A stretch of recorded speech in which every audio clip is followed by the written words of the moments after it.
Ladies, gentlemen, and haradrim of all ages, we are a bit over a week into Season 5 for Diablo 4, and with players around the world slowly reaching more optimal gear setups for their own ideas and concepts of builds for their own classes, the landscape of the game is shifting relatively frequently, but it has started to settle and we're starting to get a pretty firm grasp on a power ranking of the classes based on the best builds available to each one. So today we're going to go over the top 10 builds in Season 5 so far, and I should mention that while each class has at least one build in here, this isn't the two best builds for each class, it's the overall best 10 builds. So some classes will have one entry, some will have three. It's just how things are shaking out right now. As well, we will be ranking the actual classes based on what the best builds are, of course. In 10th place, I've got Fireball Sorcerer. This has exceptional group and wave clear. This thing obliterates tier 7 hordes very comfortably, with one of its major selling points being the sheer amount of area that every cast fireball will cover within a large room, with each fireball still doing massive damage in itself. Its weak point is boss damage, relatively speaking, but it's not terrible at that either, but nothing that makes a list like this will be awful at anything in particular, honestly. It's just comparative to each other.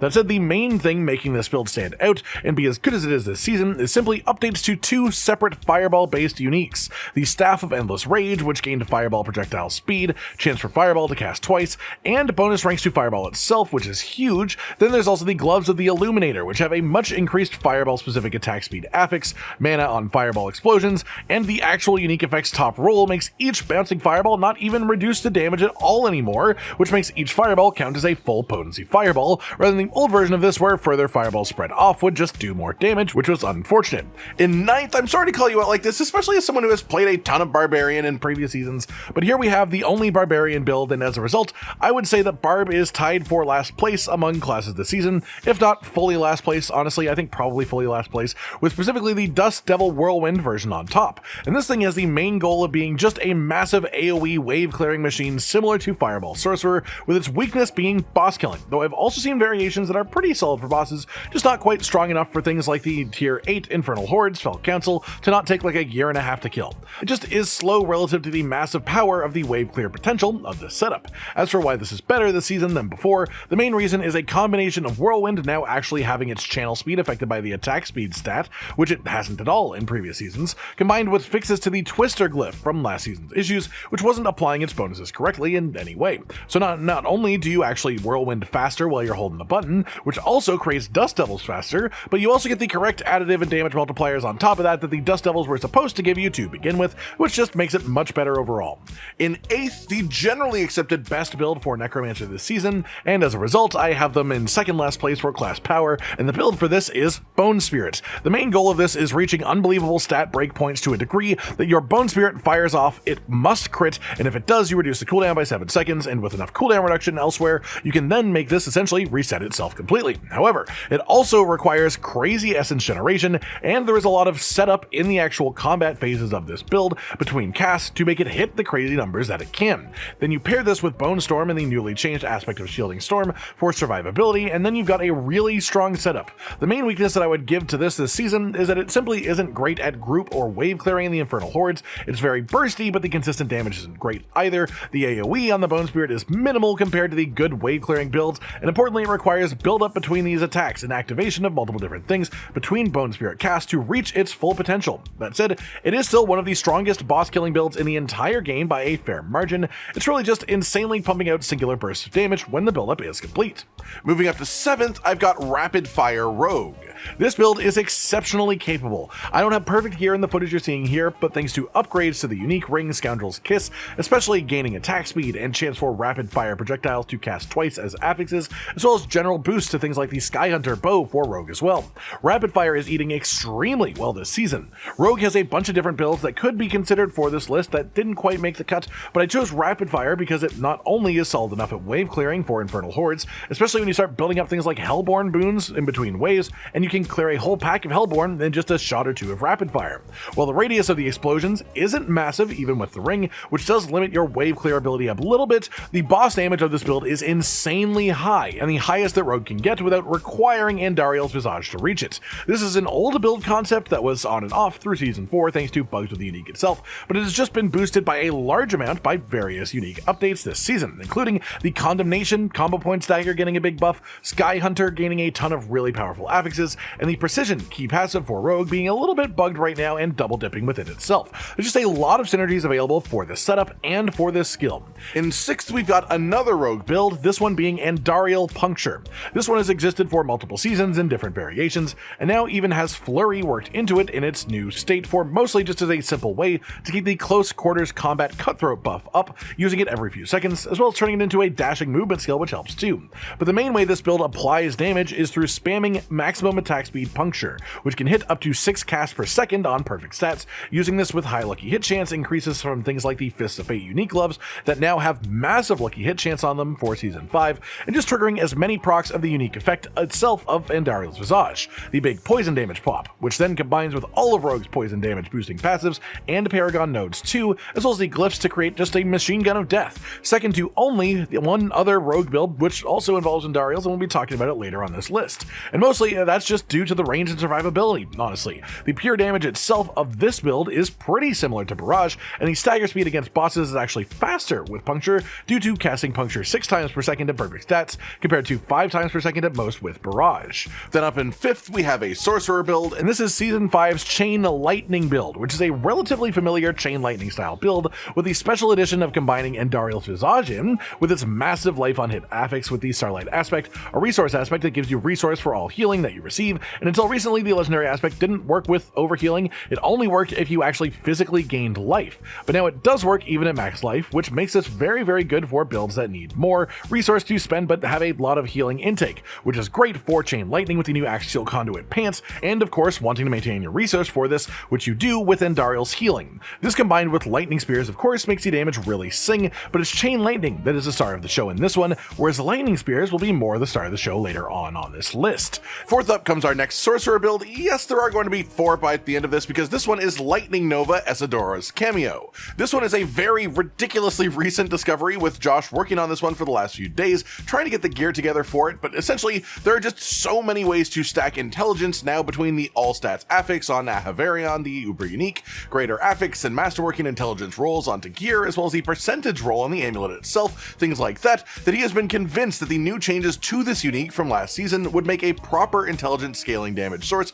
like this hit ridiculous amounts. And, well, he has hit well over 3,000 intelligence, so just consider how silly that number is to start with, and the result is that these Lightning Novas are hitting for just a crazy amount of damage, making this pretty suddenly the new second best Sorcerer build just right out the gate. It has great damage, great radius on it too, which is solid for wave clearing in the infernal hordes, and the single target damage is surprisingly tasty as well. If this build has one weakness, really it's survivability, but to put it in perspective, it can face tank tier 8 hordes Fel Council, but would still die if you sat in the remnants of a Fireball Elite's Death Circle in a tier 8 infernal hordes. If I was going to give it a sort of second weakness, it would be gear scalability. The more intelligence you have, the more damage you do to a ridiculous amount with this, and the difference between no greater affixes or masterworking and full greater affixes and perfect masterworking on this setup is the difference between a bad build and a top tier build, to put it quite simply. Then we have our one Druid build that has made the list, which most people are calling Stormslide or Doomstorm for the version that uses Doombringer.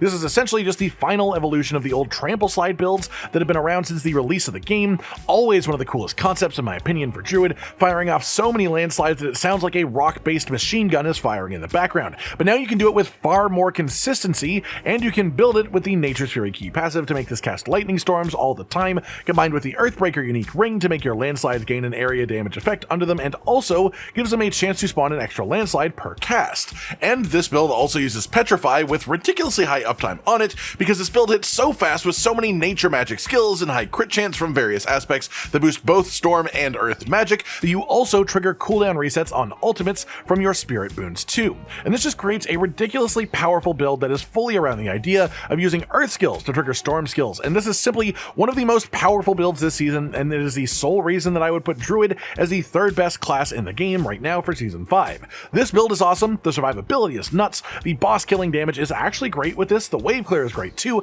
The only reason I think it's in third behind the other two is because Infernal Hordes are the big metric this season, and this simply has less effective range than our other two builds, which makes it have less possible maximum Aether for the end of an Infernal Hordes. In second place then, Andariel's Barrage Rogue. The vast majority of the things that we talked about with Puncture apply here, except that this build uses a core skill instead of a basic skill to get the Andariel's procs, which also lets it use the Preparation key passive and Death Trap to trigger a multiplicative bonus on all damage from the Paragon board, and also this lets you reset all of your other cooldowns on ultimate skill to use, making sure that you have frequent access to your movement and your spawners of the Umbercrux Shade Totem. This totem from the new unique is nuts as well. It has a lot of bugs going on with it. Honestly, theoretically, none of them are at play in this specific build, but the way that it amplifies your damage to targets in range of it is really crazy, especially when combined with barrage, which naturally ricochets its arrows to an additional target, essentially making sure even in pure single target, you are always getting bonus damage from these ricochets because you create the second target yourself and put them right beside the boss, and then it reflects part of the damage that is done to it.